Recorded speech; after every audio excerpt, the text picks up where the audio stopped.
Okay, so let's do this. Let's do it. All right, so Gracie, you're here with me today, and you got a few questions here. I do. So you sent me some topics, and let's go over them. Let's see if we can tackle some of this. Thank you so much. You're welcome. So first, let's go over a difference between estate for years, period to period, and estate at will.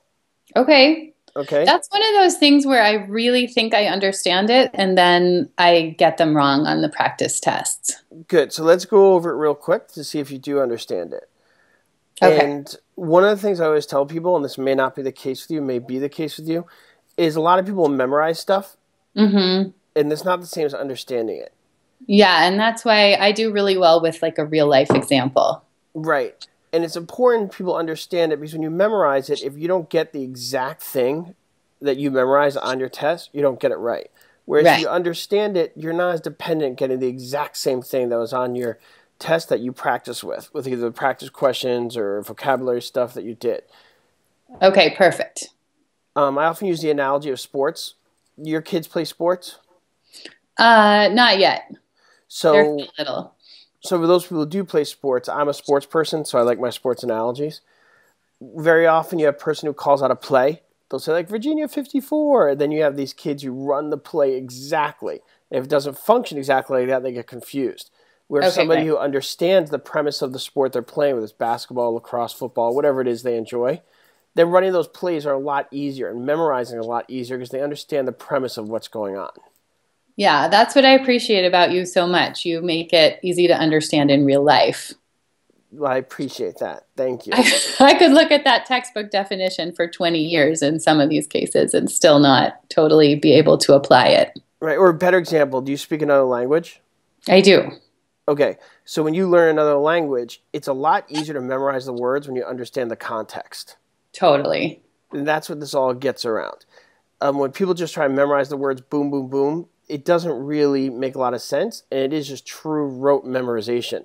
But when it's in context, you get it a lot quicker. Okay, thanks. So we got to get that down. We want to understand it. Because this is another language. It's real estate law. Okay. Boring as could be, right? Yes. That's why I got all the people watching me, because I managed to make this incredibly boring stuff a little easier to choke down, I guess. Yes, and you add some good little music. Oh, do do do do do do. Just so everybody knows, we want that music. It comes free with the Mac. It's a free downloadable. Nobody wrote that for me. Anybody could use it. It's free.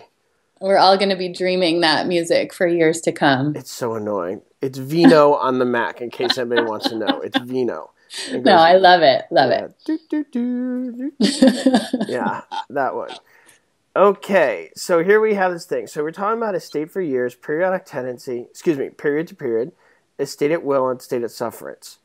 When I talk to people like this, I often think of it as an umbrella. And at the top of the umbrella, what is there? At the top of the umbrella? Yeah, what are we talking about here? Or top of the pyramid, I should say. Oh, okay. We're talking about less than freehold estates. There's even one thing above that. I'm not sure. Estates. Okay, estates. Yeah, so you start with estates, okay? What is an estate? As per your real estate exam and your real estate practice. That's a good question. That's one of those keywords I should have memorized. Right. Or better yet, like we spoke about before, estate is like an interest and ownership in real property. Good. It could go beyond real property as well. But basically it has to do with duration of time. Okay? What kind of license are you going to get? A real estate license. Why do they call it a real estate license? Why don't they call it like a property sales license or or land sales license? Why is it a real estate license? Because it applies to all these different kinds of estates. Well, what does the word real mean? Now you're stumping me. Real property? I'll take a guess. Good. Real property. What's real property?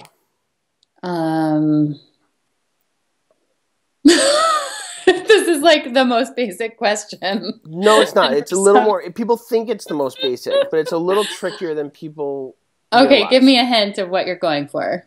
Okay, good. I'm glad we backed up on this. This will really help you get past your exam. Thank you. Okay. So when a lot of people say what's real property, people say immovable. That's why you say this is so basic. Immovable, right? Right, as opposed to personal property. Right. Which goes with the person. But the reason people get that wrong on their exam is it's not that simple on your exam where it says real property immovable. It's a little more complex than that. And what they do is they remember real property immovable and they say, good, I'm ready for the next concept. Mm-hmm. Okay? And it's not that simple because if I ask you about, for example, a lease, is it real or personal? Or if I ask you crops, is it real or personal? Right. If I ask you chandelier, is it real or personal? Dentist chair, real or personal? These are all things where it's not that simple, where it's just immovable or movable. Right, and you need to apply all these other concepts of like trade fixtures or stuff like that. Exactly, or emblements is one of the things I was referring to. Emblements, trade fixtures. Yeah. Other things of that nature. And there's things that come into play like landlord versus tenant if it's real or personal. So the basic thing you got to know with the real property that'll help people get past their exam is real property goes with the real estate. Personal property goes with the person. Okay. That immovable thing's a very general rule that ends up slipping people up on their exam. Okay, yeah. Can you give an example of something that's real property but it's movable?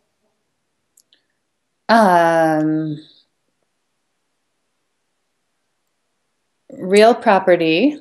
Yep. It's movable. Yes. Are you in your house now? I am. Do you see out the window? Yes. Do you have blinds? Yes. Are those blinds movable? Yes. Are they real or personal? Yes, they're real property because they're a fixture. Excellent. Good. So you're actually looking at an example right now. Remember how you said, I think better if I have real examples? Yes. Well, you're looking at one. We don't need to get that abstract. There's one right in front of you. Super helpful. Thanks. Right. Pool covering. Real or personal? Well, real. Why? Because you can apply the Maria test and see that it's a fixture. Good. And why is it a fixture? Because that pool covering applies to that pool. Even though it's movable. Okay? Right. You can't but really... those questions can get tricky. They can get tricky. Okay? Now, you referenced the Maria thing, and I know this wasn't one of the things you asked about, but since we're going over it, I hope you don't mind us backing up for a second. No, that's fine. That's good. So what is you mentioned this Maria fixture thing a few times. Tell me what that's all about. I think it's the way that you can determine if something is a fixture, meaning that it's real property, versus something that's personal property. So like the curtains that if I were going to sell my house, we would have to decide if the curtains were going to stay or go with me to my next house. Okay, good. When you fill out a purchase contract, if people want the real application of this, on your purchase contract, there's something that says fixtures. Yes. And there's a section there. People always say this doesn't apply to real life. Well, it does if you know what you're talking about. Okay? Yeah. Now, what does Maria stand for? Method. Good. Adaptability. Good. Relationship. Good. Intention. Good. And agreement, which is the most important one. Excellent. Good. The blinds or the pool covering is adaptability. Right, because they're specifically made for that window. Good. Relationship would come into play with those crops because it differs if it's landlord-tenant versus buyer-seller on whether those crops are real or personal property. Okay. So relationship comes into play there. Okay? Great. And then we gave examples of things that are movable but are real property. But something like a dentist chair, is that real or personal? That is personal because it's a trade fixture. But yet it's immovable. Right. And so you see why I really don't like it when people say real property is immovable, personal property is movable. Right. Because it really could slip people up. Because on your exam, they're not going to make it that simple. Definitely. If they do, rock out, get it right. But I'm preparing you for something a little more advanced than just real property immovable, personal property immovable. Okay. Thank you. Yeah, and personal property, sometimes you hear that term chattel real. I can't say I've heard that term. Chattel is another word for personal yes. property. You said it with such a French flair. I didn't recognize I know. It sounds very suave. I know. Okay. Yeah, if you were just making cow sounds, I probably would have known. Chattel, cattle, cows, move. Movable. Okay. I know. It's so funny. You're like a respectable adult and you still want the cow sound. Make the cow sound, Joe. Make the cow sound. Come on. This is how I'm going to pass my test. I cannot tell you how many people took the test and sat there going, chattel, cattle, cows, move, move. I know it sounds stupid, but you'll be doing it too when you take your exam. Definitely. Okay, so let's circle back to my original question. Why are you selling real estate? Well, real, the word has to do with things that go with property. Property and anything that goes with it. Okay. Estate has to do with duration of time. Is that what estate means, really? I don't know if it's a literal definition, but as per your real estate exam, it is. Okay, that's helpful. I think there might be a broader definition, to be honest, if you really get into estate law and you talk to a lawyer. We don't have to go there. No, we don't. But you understand the word real estate is much broader than saying, I sell houses, or I have a house license, or I have a property sales license. Because you could do more than that with it. Perfect. And what you could do with it varies upon state to state, but the definition of the word stays the same. Okay. Okay, so we did a little review of the real versus personal bit. Now you got these estates, and you'll see why I said it alludes to duration of ownership. Okay? Okay. Now at the top of that pyramid, you have estates, right? Right. Estates go into two categories. What are they? Freehold estate and less than freehold? Excellent. Good. Freehold estates and less than freehold estates. Okay. What's the difference? Well, I'm not sure I'm going to get this totally right, but it seems like the less than freehold estates you said once were leases, like it's not ownership, it's just possession of the property. Excellent. And freehold estate is, would it be proper to say ownership? It's like it's a higher interest in the property. I would say different interest. It's what? Different interest. It's a different interest, okay. Because sometimes leases are great things. Right. Depending on your situation. So you have freehold estates and less than freehold estates. Okay? Okay. So do you remember one of my videos where I talk about the origin of this? Refresh my memory. Okay, we'll do I have watched a lot of your videos. Old England. Yes. This is basically what it was all about. Okay? This all dates back to English common law. Okay, so when you had money, it wasn't worth that much back then. You had land. That was worth everything. That was a big deal. Okay. If you don't believe me, watch the movie Braveheart. See the guy has the land, you know, and then he's like kicking butt all over the place because he's got land. And he does these horrible things. Okay? Okay. So you had land, okay, and you had your estate, and you were Lord Joe of Palm Springs or whatever it was. Okay. That's why, you know, in England, Lord this or this. And people lived on your land. And they would have the right to live there, but they didn't have a freehold. The guy who owned it had a freehold. He could do whatever he wanted. Right. Okay. The people living there had a less than freehold. They were basically indebted to the land lord, the lord of the land, landlord. Okay, that makes so much sense. Why didn't the textbook just say so? Right, because this dates back to England. If you think about, oh yeah, in England they use the word lord, land, lord, lord of the land, to the landlord. Now back then it was really an evil agreement. It was basically slave labor. Because you'd be indebted to the landlord until your death. Okay? And this also stems to why the word mortgage literally means death pledge. Yeah, that was really helpful when you said that. I will always remember that. Right, and this dates back to then. So you had the landlords who owned the land, and then the people there had a less than freehold estate. Say less than freehold many times real quick, and you'll end up saying the word lease. Okay. Okay? So that's how that all came to be. Okay? Going back to English common law. So now you had your freehold estates. Okay? And if you have a piece of paper, you could draw it out. You had freehold estates, which had, what was the top of the freehold estates? Is that the fee simple estate? Good. I'm going to write this down. Fee simple estate, sometimes also known as an estate in fee. Estate and fee is the same thing? Same thing. Okay. Or fee simple absolute. Okay. It is the maximum degree of ownership, but everything has limitations, even the most maximum degree. Mm-hmm. What limitation does a fee simple absolute estate have? Well, I'm not sure if this is what you're going for, but if you have a mortgage, they can take it away from you if you don't pay it. You don't have to have a mortgage. Okay. You have to Pay taxes. yes, pay taxes. You are always limited by the government, no matter what. Okay. Okay. You don't have to have a mortgage, but you're always going to be limited by the rules, regulations, and the fees of the government. That's right. And you hear about people who actually lose their houses when they can't afford to pay the taxes, even if they don't have a mortgage. Right, because a lot of these taxes get very expensive. You Yeah. see it in areas where people inherit properties from their parents. They inherit some gorgeous $2-3 million property, but Mm-hmm. they don't have a job to pay the taxes. Because depending where you are, those taxes get very expensive. So even if it's the highest form of absolute ownership, it's not without its limits. Exactly. There's Okay. always limitations. Always. Okay. Okay? So you have your fee simple absolute. What other types of estates are there under the freehold estate category?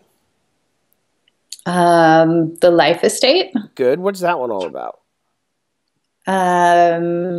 Something that's based on someone else's life. So, like that example of the king saying that the knight could have the property. Yeah, going back to that one, the king says, I need defense. Everybody's like, no, you're a horrible person. We don't want to defend you.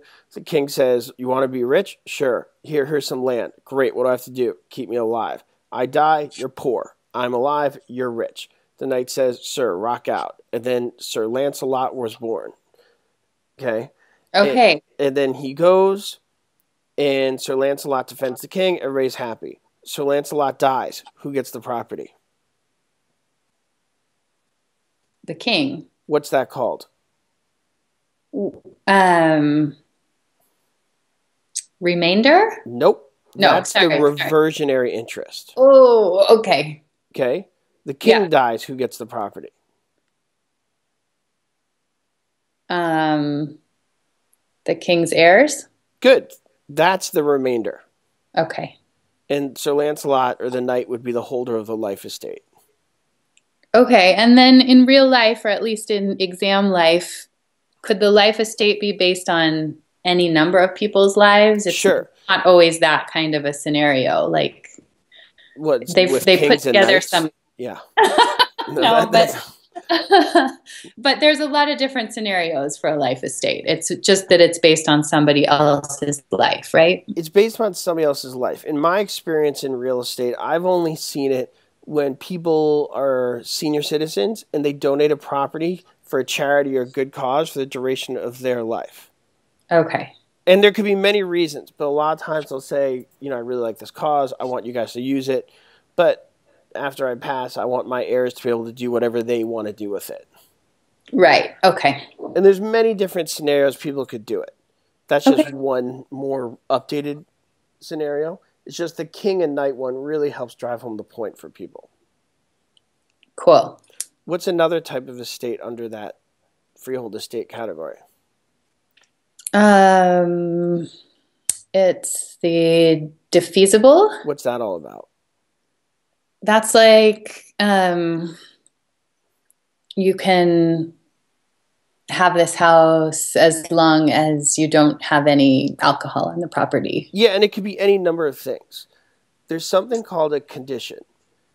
When you have something called a condition, for example, you have CCNRs, covenant, conditions, rules, and restrictions. Right? And we have those at my house. Yes. And a lot of people think that's what's a covenant. If you ask a real estate agent, what does CCNR stand for? They'll be like, I don't know. It's like Colorado or California or whatever. They'll make something up, right? They don't know. It's covenant, conditions, rules, and restrictions. And this is one of the things, when you practice real estate, you'll sound a lot smarter if you say the conditions in this covenants, conditions, rules, and restrictions are the things that if you violate, you'll lose the property. Okay. Okay? It could be something to do with pets, could be something to do with alcohol, whatever there is. So a condition is rough. If you violate a condition, it implies loss of property. Okay. Okay, so when you get a fee simple defeasible estate, I'm going to throw some words at you. Okay.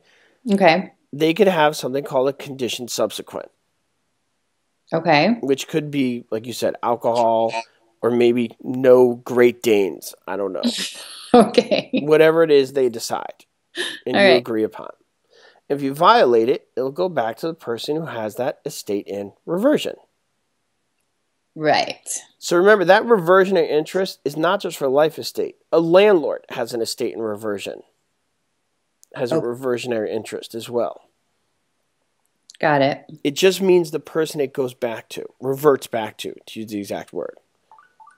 Okay. Okay? Yep, that makes sense. Now let's head to where you asked. So now you have the other side of our little pyramid, the less than freehold estates. Okay. Okay? Name a less than freehold estate. Okay, the estate for years. Okay, good. What's that one all about? Well, the way I was remembering that one was like a summer rental or something like that that has an end time. Good. You see them all the time in Colorado, in the ski resorts. People get them for the season. Okay? Right. There's a definite begin date and end date. So once you see two dates, whatever they may be, April 8th to June 5th, it's an estate for years. So if there's a definite end date, you've committed to that, that is an estate for years. Yes. Doesn't matter how long or how short. Correct. Okay. Okay. What's the next one down? Like estate from period to period. Good. So that would be like month to month, week to week. Yeah, that one seems so obvious, but then I don't know, sometimes I get confused. So month to month, week to week, it's just from one period to another period, but it's different than estate for years because it's going to keep renewing. Is that the difference? Exactly. Yep. Good. Okay. Okay, then you have estate at will. And I mean, I know the definition is that there is no end date, but I don't really understand a real life scenario where you would have that. So typically these are illegal. Okay. Now people say, why do I have to know if it's illegal? Well, you still got to know when people are breaking the law, and there's a word for it. It's not just breaking the law. Okay. You guys learn a lot about illegal things, such as blockbusting, panic peddling, things of that nature.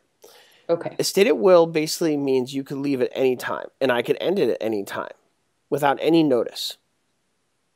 Okay. I mean, do you have a good example of that? Yeah, I'm renting a property from you, and just one day you come to collect your rent, and I'm gone.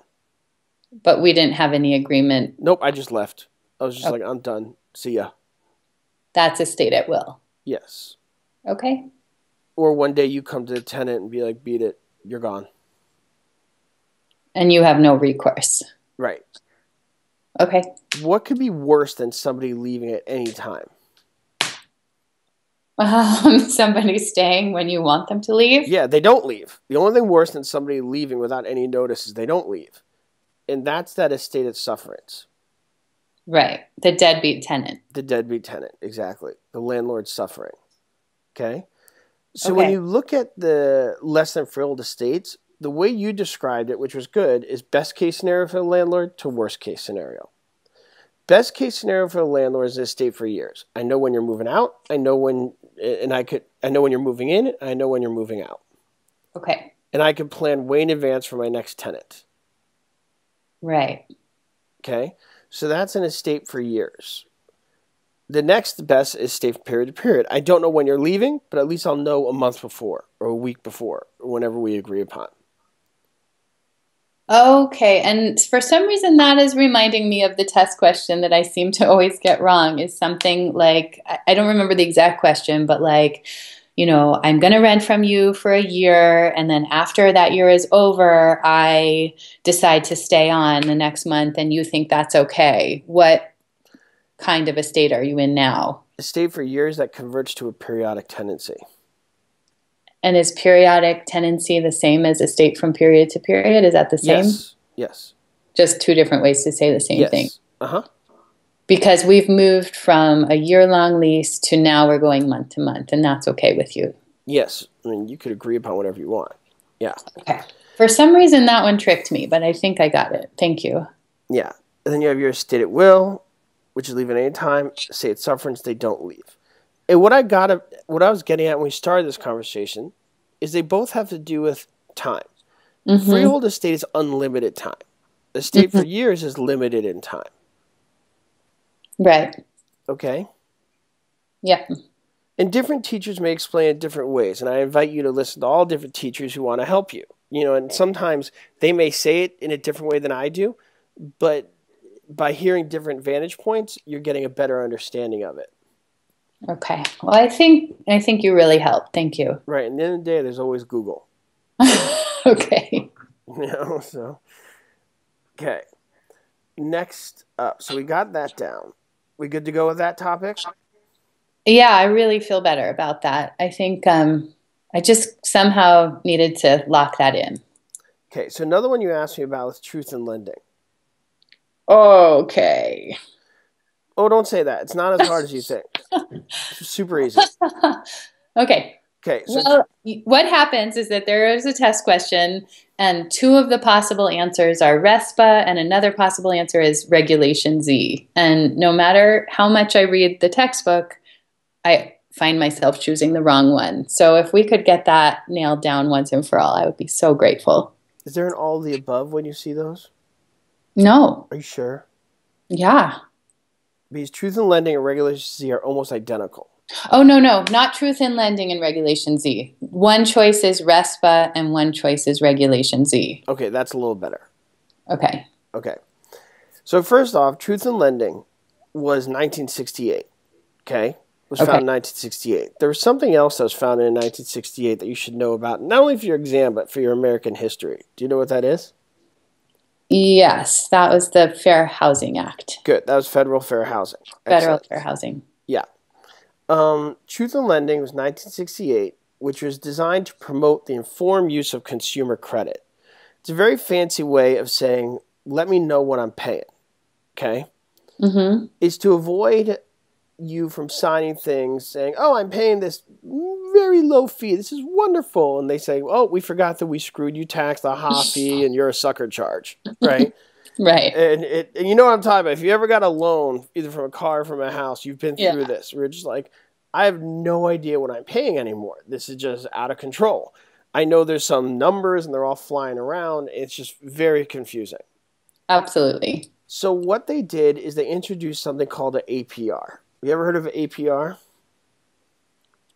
Yeah, is that kind of like the bottom line of what the percentage rate that you'll actually pay after everything's all supposed to be together? The annual percentage rate. And it's supposed to be the cost of credit in an easily comprehensible percentage term. Okay. And when they say cost of credit, they're basically saying the cost it is to get the loan. Okay. So when you have those, it's basically about disclosure. Okay. So truth in lending and Regulation Z are almost identical. Truth in lending is a law, while Regulation Z is a Federal Reserve regulation. Both require full disclosure of the costs and terms associated with the financing. Okay? Yes. When you get into RESPA, you're talking about, more specific, the disclosure of settlement costs, settlement services. I'm going to write that down. Okay. So when we're talking about truth in lending and Regulation Z, we're talking about the cost of the loan. RESPA comes at you more with settlement services. Do you know what settlement services are? Would that be like the title company? Exactly. Good. Titles, lenders, appraisers. Yep, all that good stuff. Okay? And that's in place for this reason.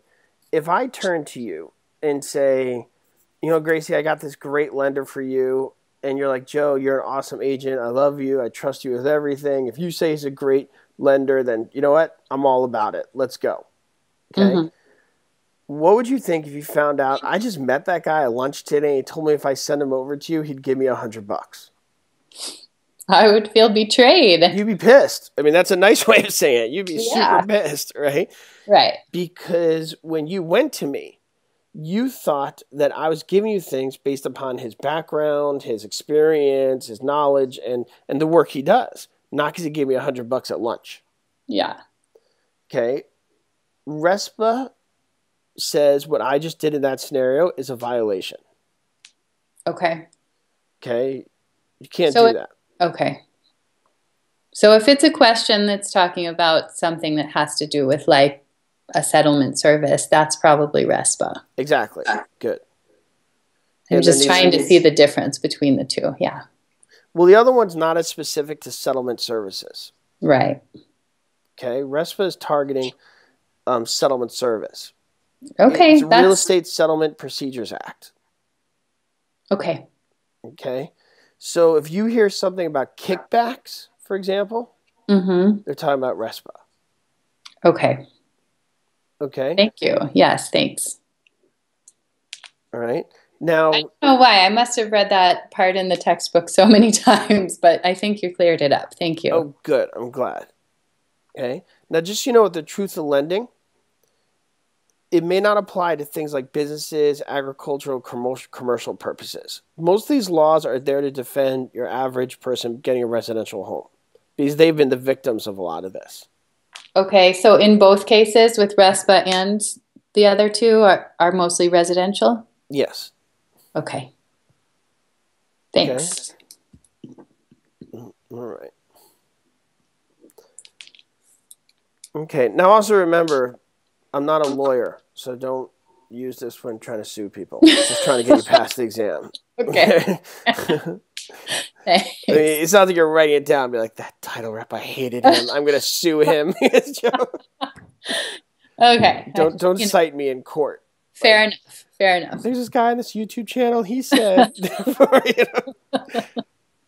right. You got to protect yourself. Yeah. Well, there's a big difference between a tutor for a real estate exam versus a lawyer. Okay. Yeah. I think that's going to be enough to help me. It's always choosing between those two answers. I think now I'll get it. Yeah. Okay. What else did you ask about? I asked about, and I guess I had a lot of Variance these and questions. nonconforming use? A lot of these questions are like when two things are quite similar, how to differentiate which is which. So like I was asking about the difference between nonconforming use, variance. Okay, so the more that you study, the more clear the difference these things will be. At the same time, there's always going to be those questions where it's going to be tricky. Yeah. I mean, it's just the reality of it. Okay? Right. But in the meantime, let's talk about this. The variance and nonconforming use. Okay? Mm-hmm. So there is a difference in those two. Okay? So a variance is when you're obtaining permission. Okay. So like you have a property and you want to go to the board or whatever and ask them for permission to do something? Yeah. So you want a variance because you have a situation that is different than the rest of the people on your street or in your community. There's something unique. Okay. Now, when you're granted that variance, it's essentially an exception to the rule. So there's no such thing as like a blanket variance that applies to everybody. Okay? Because by definition, you're looking for an exception to the rule. Right. So variances are done lot by lot. Okay. For example, there may be a certain measurement that says every property needs to be set back from the street X amount of feet or whatever it may be. Yeah. But you got a lake behind you. Right. Okay. You know, so if you do that, you'll be in the water. Yeah. Maybe not the best example, but you get the point. Variances, you're looking for an exception. Okay. That's a good example. I'll remember that. Yeah. Nonconforming use means you had something that was there before the rules put in. Okay. So when you put it in, it was totally fine. But then the zoning laws change and you no longer conform to zoning laws. You could be granted nonconforming use. You'll very often hear that you're grandfathered in. Okay. Gotcha. Yes, I have heard that. You had something happening before there was a rule, and then there became some rule saying you can't do that thing, but you were already doing it before. Right. And so you apply for that nonconforming use, and that's the difference. Okay. Like variance, the big difference is you apply for variances when you're building something. Super helpful. Now, non-conforming uses can very often terminate once you abandon the property. But once again, we're getting into lawyer talk, but you wanted a simple kind of, simple kind of overview of it. That's it. Like when you hear construction people, they'll often apply for variances. Right. They're not applying for non-conforming use. Yes, that makes sense.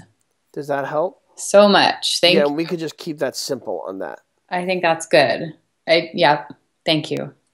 Okay. Let's see what else you asked about. Whew, did I ask more? You did. Oh my gosh.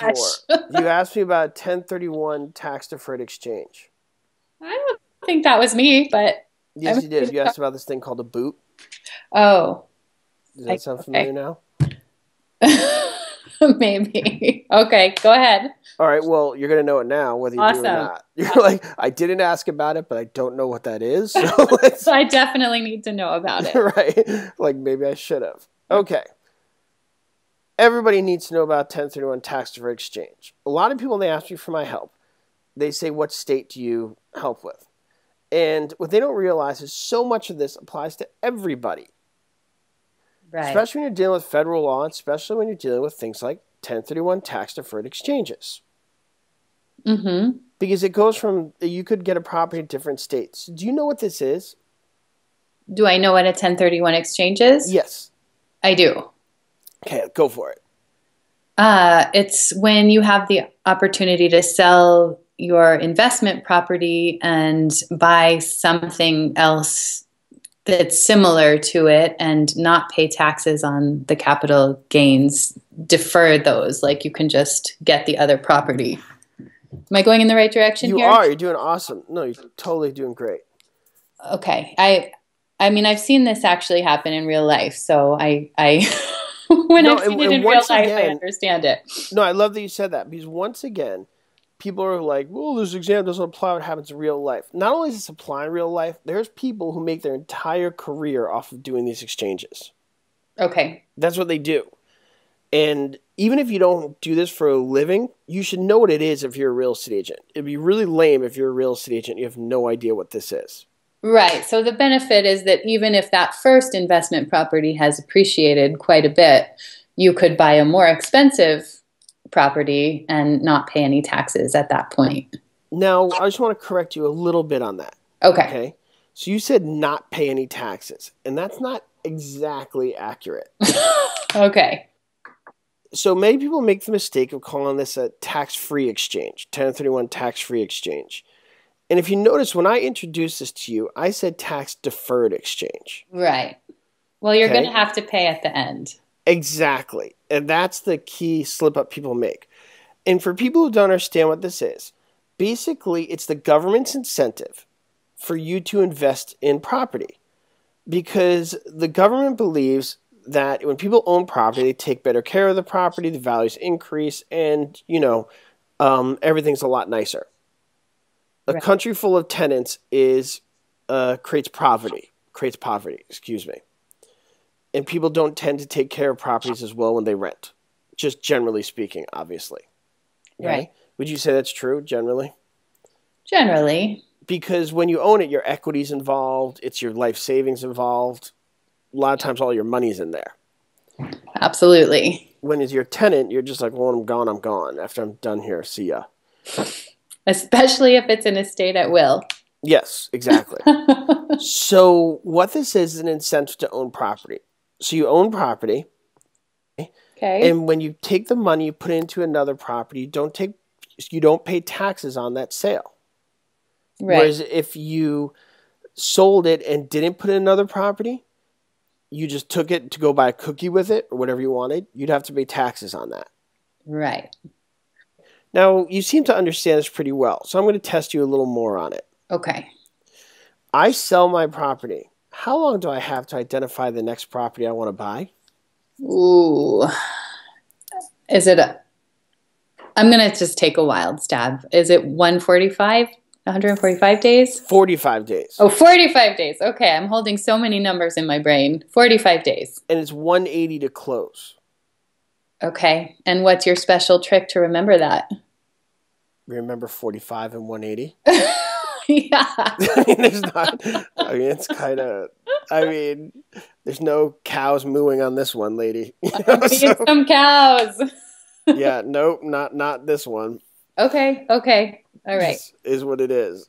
So Sometimes will you say it one more time? 45 days to identify. Yeah, so basically you sell your property. Yes. Okay? And it doesn't necessarily mean you have another property ready. So you have 45 days to identify that other property. Now, 45 days is not long enough to close the deal, obviously. So it's 45 days to identify it, and then 180 days to close it. Okay. Okay? And if you meet those requirements, then you get to defer the taxes. So basically, you're putting money in. You could keep doing this. Put money into property, and you don't pay the tax until you physically touch the money. Okay. Which eventually you're going to want to do. Right, or your heirs will. Yeah, exactly. Okay. Does that make sense? It does. It does. And I guess now I'm remembering that I asked you this question about boot because I really did not understand that concept. That's when you add money to this kind of exchange? Yes. I don't know if that's relevant to the exam or not. No, it is. It is. Boot represents that difference to create the fair market value. And you do have to pay taxes on that? Yes. Okay.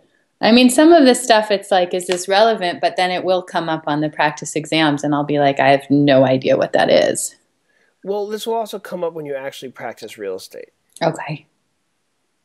Okay? So that's a real life one that comes up. Okay, thanks for going over that. Yeah, okay. So we've been on the phone for a little bit now. Do you have any other questions? You mentioned the CERCAL Superfund. That's just environmental regulations. Okay. Done by the EPA to make sure horrible people don't dump horrible chemicals in our water. Right. Which is kind of timely, is what they're fighting over in the Dakota pipeline right now. Exactly, yeah.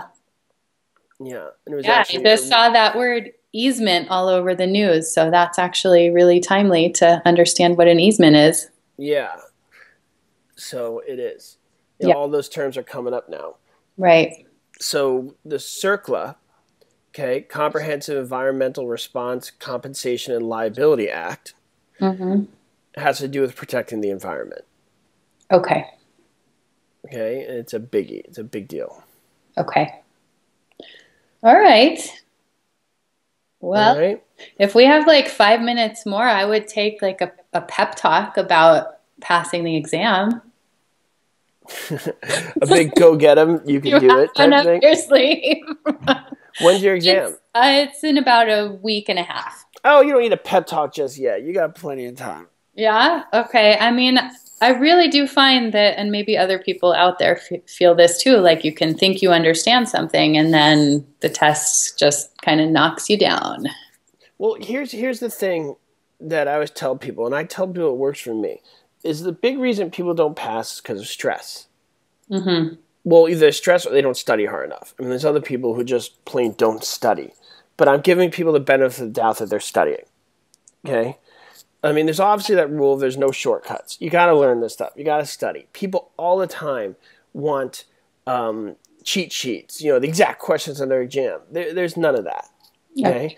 Even if I gave the exact questions on your exam, it's still, if you understood this stuff, it would be easier to memorize it if you understood it. Right. Okay, so people want to cheat. So you actually got to study. And then after you've actually studied, you got to relax. And the way people relax is they know that this is not the end all. They get in their head that I can't practice real estate till this starts and my life depends on real estate, and if I pass I can't make money and everybody hates me and thinks I'm stupid and there's this moron real estate agent who passed their real estate exam and she's stupid and there's no way I'm dumber than her or him or whatever it is. Right? And you know, and people say, why is there so many stupid people who have their real estate license? And I say, my bad. I guess it's my fault. I got them passed, right? So it's like, right here, my bad. You're going to take credit for that. Right. I'll take credit for all the dummies who passed. There you go. Rock out. You know, that doesn't really help. So I have more pressure. It's like, great. If I don't pass, I'm dumber than them. Okay. I mean, that's the other thing. It's not a test of intelligence. I mean, I joke about it. It's people's ability. A lot of people haven't taken the test in years. They haven't taken any test in years. Because for most people, this is a second career. Okay? That's true. That is true for me. Right. And when I say people need to relax, it's because they have to know this is not the end all. Okay? Right. What happens so often is they pass and they're like, now what? What do I do now? Mm-hmm. And they realize there's so much they could have done before they passed the test that would have gotten them ready for their career after they passed. And that helps people relax a lot, knowing if they start building their Facebook page, their LinkedIn profile, whatever it is, marketing materials. There's things you can't say on those things, but you could get them all ready. For example, with Facebook, you could create your page and you could hide it. You don't have to publish it yet until you pass, but you could create it. You could build it. You could understand what to do. All those things. Okay. Because you're giving me more to do. I like well, it. No, because at the end of the day, what stresses people out is this feeling that they're losing time. Yes. And what I'm trying to say is you don't have to be losing time. There's a lot of stuff that you could do now that people wait to do till after they pass. For example, do you know which brokerage you're going to work for? I don't have that sorted out yet. I have a few appointments. So if, God forbid, you fail, which I don't want anybody to do, obviously I want everybody to pass, they should still be using that time so when they do pass, they're running right out of the gates. It's a horrible feeling to pass, and then you're like, okay, I passed. Yay, celebrate. This is awesome. Now what? Mm-hmm. You don't want that. And they lose a month or two, and that person who did prepare, they passed after you, but they're selling their house way before you. Okay. That's solid advice. Thank you. I mean, it's kind of like, I always liken it to the first time I got into a bar. Okay, same. Because when you're younger, when you're a guy, when you're younger, you have this image, your big brother goes to the bar. These older people go to a bar, and you have this vision that you'll go into a bar, and women will just love you. It's like MTV Spring Break from the 80s, and everything's incredible, right?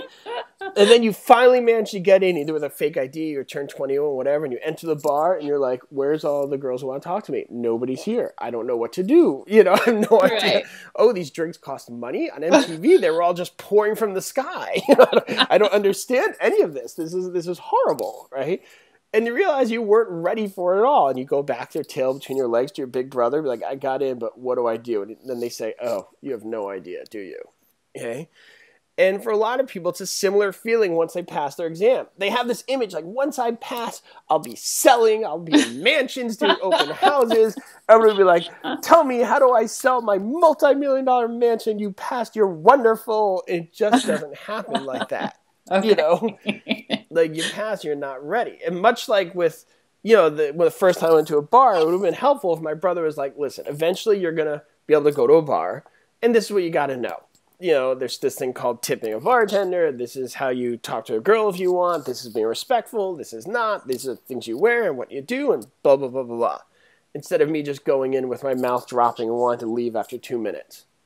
Okay. Which happens to almost every guy. Okay. And if they say otherwise, they're lying. All right. So that's the biggest thing to relieve stress. So just relax. Relax and realize if things aren't working out with you passing, what are you doing to prepare so that when you do pass, you're running out of the gates and ready to go? Okay, thank you. And that's what always worked for me. I love it. Thanks. You're welcome. Okay, well, this was really, really helpful, and I think you really cleared up some of those things for me. Good. Go get them. Okay, all right. Thanks so much, Joe. You're welcome. Bye-bye.